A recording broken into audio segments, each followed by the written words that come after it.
હવાદાર તમે જો મૂક્યાનો માર્ગ નથી પણ મા બાપ જ નથી ફવાતા કોઈ. એટલે જ બાપુ મહાપુરુષો કહે છે વાણીનો બાપુ સથવારાની જરૂર છે. વાણી મંથન માંગે છે, મંથન કર્યા વગર બાપુ આની ખબર ન પડે. એટલે કહે છે વાંગેલ ભુજાયું એનું વાંગેલ માછું ને ભાંગી ગયા છે બાળકના બે પગ.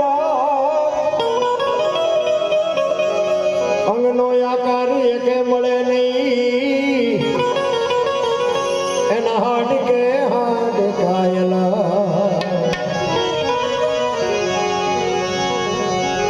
એવું પગના તળિયે એજી કચરું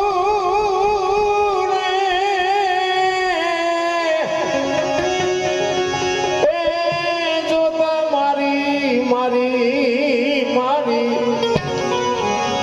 નજરે ચડ્યો.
એકવાર જોરદાર તાલીથી બતાવી લે, કારણ કે આ છે ને આજ અમારા હાથ પગ છે.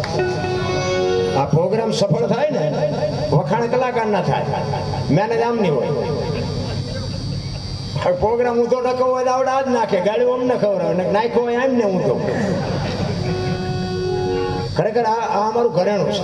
જોકે ઘણી વખત ભેગા બેવાનો મોકો મળ્યો છે અને હું તો પ્રોગ્રામ ઘણી જગ્યાએ કહું મને આ બોલતા શીખડાવ્યો સાચી જાય.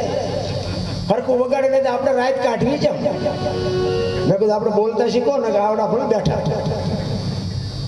એક જગ્યાએ ભજનમાં ગયા હતા ને મેં ભજન ગાયું, મેં વારું વારા વીરા રે સંગનો કરીએ નીચનો એક ભાઈ પૈસા નાખવા. એટલે એ ગામના એક મારા ભાઈ બંધ હતા ને મારી પડખે બેઠા હતા. મને કે દરબાર આ કોઈ દી પૈસા નાખે નહીં પણ આજ નાખે. મેં કીધું બંધ કરવાનું કહેતો હોય તો આપણે બંધ કરી દઈએ. એ કે ના તમે ગાઓ. ઘડીક થયું ને ફરીને આવ્યો પૈસા નાખે. પછી અમારો રાઉન્ડ પૂરો થયો ને અમે બહાર ગયા ને તમારી વાંહે આવ્યા. એટલે મારો ભાઈ બંધ હતો એને પૂછ્યું લાગે તું કોઈ દી પૈસા નાખને આજ પૈસા નાખતો તો જબરું કહેવાય. એ કે પૈસા નાખું તેના દરબાર કે મારા દુશ્મનને ગાળ્યું દેતા હતા તો મને મજા આવી. એટલે મેં કીધું એ ભાઈ હું ગાળ્યું નથી બોલ્યો. મેં કીધું ના ના મને કે બાપુ તમે ગાળ્યું દેતા હતા. મેં કીધું એટલે એ તું આ કોકને મરવી નાખીશ પછી હું ક્યાં ગાળ્યું બોલ્યો.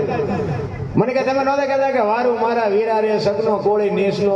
સગનો કોળી નીચનો નહીં સંગ નો કરીએ નીચનો. કીધું નોખા પાડ અમને હળદર ભરે એવા કરી નાખી તું. મેં કીધું આ તો બધું ઉપર થઈને જાય બોલવાનું ચાલુ કરો ને કરા ડકે સડસી. એટલે ભજન સમજાતું જ નથી કોને કેવું. હવે આવું કોકના મગજમાં કરી જાય તો બાપુ અહીંયા અમને કોઈ મુકાવે અને હવે ખબર પડે કે અમને ક્યાં ખબર હતી તો અમારા વાહ ભાંગી જાય એનું શું. આ સમજાય નહીં એમાં ડખા થાય છે. સમજણની જરૂર છે આના મંથનની જરૂર છે. મંથન વગેરે બાપુ ખબર ન. દૂધ હોય ને દૂધમાં દીવો કરો થાય નહીં ને ઘી એમાં જ હોય. એની માટે મંથન કરવું પડે. એમાં ભજન છે ને જીવનમાં મંથન કરો તો જ ખબર પડે. અને જ્યાં જ્યાં ભજન બન્યા છે ને ત્યાં વાતું પડી છે. એમ નામ ભજન કોઈ દી બને નહીં. આ હમણાં તૂટી ગઈ જોડીને ભજન કર્યું ને ત્યારે બાપુ રામ રાવણનું યુદ્ધ હાલતું હતું. લક્ષ્મણને જ્યારે મેઘનાથનું બાણ વાગ્યું ને એ વખતે બાપુ આ તુલસીદાસે આવડું આ ભજન એ વખતને લખેલું. અને આ જ વાતની શંકા લક્ષ્મણને ગઈ ક્યારે 14 વર્ષ પૂરા કરીને જ્યારે આવ્યા ને અયોધ્યામાં ત્યારે લક્ષ્મણ મનમાં મૂંઝાણા કરતો હતો. રામચંદ્ર પરમાત્મા એના હમો અવારનવાર જોવે ને રામને એમ થતું હતું કે લક્ષ્મણને કઈક પીડા છે. એટલે એકવાર રામચંદ્ર પરમાત્મા અને લક્ષ્મણ બે બેઠા હતા. રામચંદ્ર પરમાત્મા લક્ષ્મણને કહે છે કે લક્ષ્મણ આપણે આવ્યા હતા કીધું ના તારા મોઢા ઉપર કઈક ચિંતા હોય એવું મને લાગે છે. શું છે કઈક વાત તો કઈ.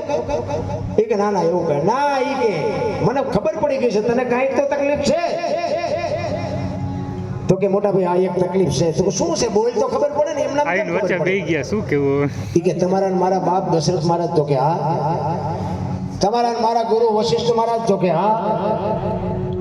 તમારી અને મારી માની ભક્તિમાં કોઈ કમી ખરી કે ના. બેની ભક્તિ એવી છે. 14 વર્ષ હું તમારા ભેગો રહ્યોમાં મેં સેવા કરવામાં મારી ક્યાંય ભૂલ થયેલી તો કે ના.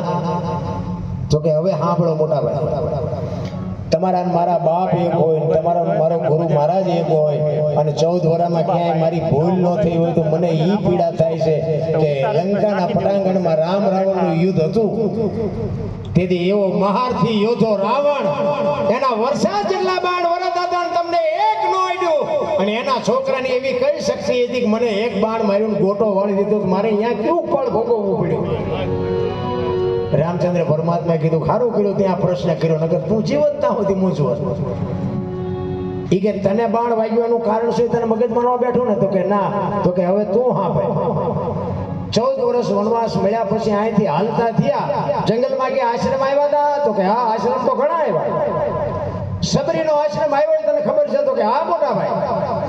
પ્રકૃતિ તમારું ભજન કરતી મને ખાસ ખબર છે. તો કે આપણા માટે આજ્ઞા સ્વાસ્થ્ય કરી હતી કે હા બેસવા માટે ચાદડી પાથરી દીધી હતી. આસો પાલવના તોરણ બાંધ્યા હતા. જમવાની વ્યવસ્થા કરી હતી કે હા મોટા ભાઈ જંગલમાંથી બોર લઈ આવી. એ કે મેં ખાધા હતા કે હા મોટા ભાઈ તમે ઠળિયા હોતા ખાઈ ગયા હતા. એ કે લક્ષ્મણ ત્યાં ખાધા હતા અને ત્યાં લક્ષ્મણને હબાકો આવ્યો 14 વર્ષમાં ત્યાં ભૂલ કરી ગયો ભાઈ. તેથી રામચંદ્ર પરમાત્મા લક્ષ્મણને કહે છે કે સુમિત્રાને મૂકી અને સીતાને માં કહેતો હોય, દશરથને મૂકી અને મને બાપ કહેતો હોય, અયોધ્યા જેવું રાજ મૂકી અને મારી ભેળો તું 14 વર્ષ વનમાં ભટકવા આવ્યો હોય તો હું તને ઈ પૂછું છું ભીલડીના હેઠા બોર ખાવામાં મને વાંધો નહોતો તને હું ઘા વાગ્યા તેથી. બાપુ લાકડી પડી પગમાં પડ્યો અને બાવડું ચાલીને બેઠો કરીને કીધું ઉભો રે લંકાના પટાંગણમાં તું બચ્યો ને એ સબરીની ભક્તિનો પ્રતાપ કે મોટા ભાઈ ઈ કેવી રીતે મેં તને જે ફળ આપ્યા તારી પાસે રાખ્યા હતા કે ના મેં તો ફેંકી દીધા. ઈ તે જે ફળને ફેંક્યા ને એને પક્ષીઓ લઈ જઈને દ્રોણાચલ પર્વત ઉપર જઈને ખાધા હતા. એની ચાંચમાંથી બિરાણ વેરાણું તું અને સુસેન નામના વૈદ્ય કીધું તું કે દ્રોણાચલ પર્વત ઉપરથી સંજીવની લેવી નાના મોઢામાં ટીપા પાડો તો બેઠો થાય. આ સબરીની ભક્તિનો પ્રતાપ બાપા. એટલે મહાપુરુષોએ ના પાડી દીધી કે ભાઈ ભરત જેવા હોવો જોઈએ. લક્ષ્મણ માથે ચોકડી મારી દીધી. બાપુ એક જ ભૂલ કરી ગયો. એમાં સંતોએ કીધું ભાઈ તો ભરત જેવા હોવો જોઈએ, લક્ષ્મણ નો હાલે. એક જ ભૂલમાં આપણે એક હાલવી ભાઈ કેટલો ભાઈ ભાઈનો પ્રેમ હશે બાપુ. લક્ષ્મણ ઠેઠ સુધી આટલો દુઃખી થયો તો સંતોએ ચોકડી મારી દીધી અને સંતનું બિરદ આપ્યું બાપુ ભરતને. રામાયણ છે ને દુનિયાએ ઊંધી ચિતરી નાખી છે. રામાયણ છે કંઈક જુદી. આ સીતાજી કે લક્ષ્મણ રેખા ઓળંગી ગયા અને એનું હરણ થયું. તો તમે એમ માનો છો કે સીતાજીમાં શક્તિ નહોતી? અગ્નિનો ગોળો હતો, અગ્નિનો ગોળો, મિથિલા નરેશની દીકરી. રાવણ માથે દ્રષ્ટિ પડે, રાવણની રાખ આ દુનિયામાં ન પડે બાપુ, ઈ દીકરી હતી. પણ જગતને બતાવવા માટે એને આ કેળો પાડ્યો કે જે લક્ષ્મણ રેખા ટપી જાય ને એનું આ દુનિયામાં હરણ જ થાય બાપુ. બધાને લક્ષ્મણ રેખા હોય, બાપને, દીકરાને, માને, પત્નીને બધાને હોય. જે આ દુનિયામાં લક્ષ્મણ રેખા ઓળંગી જાય એનું આ દુનિયામાં હરણ જ થાય. રાવણ ગામો ગામ છે એવું ન માનતા કે રાવણ મરી ગયા. સીતાજીને બાપુ લાંબો હાથ ન થાય, ઈ માં હતી. પછી એનો બીજો એક પ્રસંગ છે.